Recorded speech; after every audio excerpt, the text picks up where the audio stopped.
नाही आता हे मारहाण केलं ना पेशंटना की रात्री पण हे अचानक उठूनच चालू केलं एकदम चालू केलं त्यांनी रात्री. घरच्यांना मारला कशाने मारला डोक्यावर पहिल्या लात्या घातल्या, लाथा घातल्या मग ते आडवा गेल्यानंतर बाहेर तिथून जाऊन विटा वगैरे घेतल्या आणि डोक्यात घातल्या. वीट घेऊन मारला कुणाला मारला म्हणलं मामाला मारला. मग लागले का आता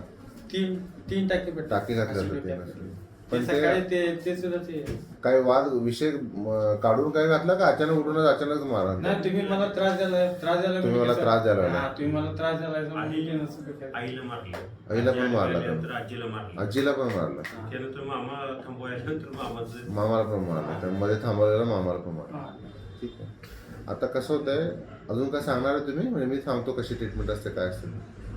म्हणजे आता तरी ह्या पोझिशन असं. हा दुसरी गोष्ट म्हणजे तिला एक किडनी आहे. पूजेबद्दल त्याचे ऑपरेशन kidney, हा. झाले एका किडनीवर आहे तो. मग एक लहानपणापासूनच आहे का हा 6व्या महिन्यात त्याचं ऑपरेशन झालेलं आहे. काढली का एक किडनी त्यावेळी हा निकामीच होती, मग ते डॉक्टरनी काढले. ठीक आहे चालतंय तुम्ही दिलेल्या माहितीनुसार आता जी माहिती सांगितली ना तर ह्याला जे आहे की बडबडतो पुटपुटतो एकटा हसतो म्हणा अंगावर येतो मारायला येतो तर ह्या सगळ्या गोष्टी आहेत त्या संशयाचा आजार किंवा स्किझोफ्रेनिया नावाच्या आजारासारखं वाटतंय लक्षात काय म्हणतो तुम्ही तर काही नाही पण आहे असं वाटतं भ्रम आणि भासाचा एक आजार असतो एक आपल्या वेगळ्या विश्वात असतात वेगळ्या जगात असतात लक्ष त्याला किती पटवून सांगितलं तर त्यांना पटत नाही असं असतं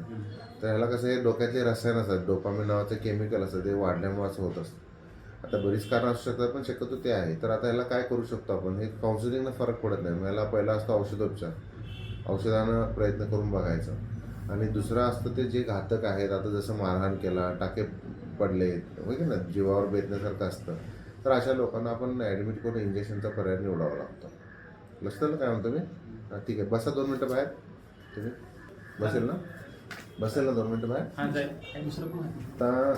बाहेर का पाठवलं कारण आपण निर्णय घेऊया की औषधानं करू शकतो आणि चांगली ट्रीटमेंट पाहिजे असेल तर ॲडमिट करून त्याला इंजेक्शन म्हणजे ECTची ट्रीटमेंट आपण देणं हे जरूरी आहे कारण लवकर बरावी लवकर फरक पडेल आणि घातक पण झाला तो दुसऱ्यांना मारतो ना असं म्हणून म्हटलं असं मग तुम्ही सांगाल तसं मी करणार आता औषधानं पण ॲक्च्युली तसं बघितलं तर याला ॲडमिट करण्याचा पेशंट आहे ॲडमिट करून इलाज करण्यासारखी स्थिती आहे ॲडमिट करून इंजेक्शन देण्यासारखी स्थिती आहे जेणेकरून लवकर बरावी लवकर कंट्रोल होईल आणि रिस्क पण कमी लक्षात काय म्हणते मग तुम्ही सांगाल तसं करणार करूया बरं कधीच त्यानं हे पहिल्यांदाच असं राग मारलंय पहिल्यांदाच दुसऱ्यांदा मी असं बोलण्यात कधी जाणवलं ना मी पण अहंकार कधी जाणवलं नाही ना नाही असं मी पण म्हणजे असं बोललं की चिडतोय बोललं की चिडतोय ते असं डिप्लोमा झाल्यानंतर तो जॉबला ती मला वाटतं जॉब आल्यानंतर डिप्रेशन मध्ये गेलाय असंच आहे ना त्या डिप्रेशन मधनं परत मग असं हा प्रॉब्लेम विचार करून असं माझ्या मते 21-22 तो आला असावा 20 ला माझ्याकडून काय तर चुकीची माहिती मिळाली 22 ला काय तर तो आलाय कोल्हापुरात हे जास्तीत किती 3-4 वर्षाचा विषय ठीक आहे बघूया आता तर कसं ॲडमिट करून इंजेक्शनची ट्रीटमेंट तर देऊया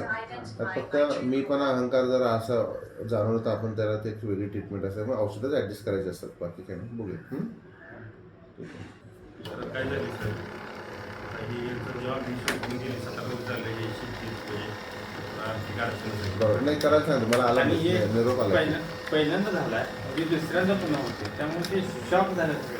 नाही बरोबर की दुसऱ्या पहिल्यांदा आम्ही तर विचारलं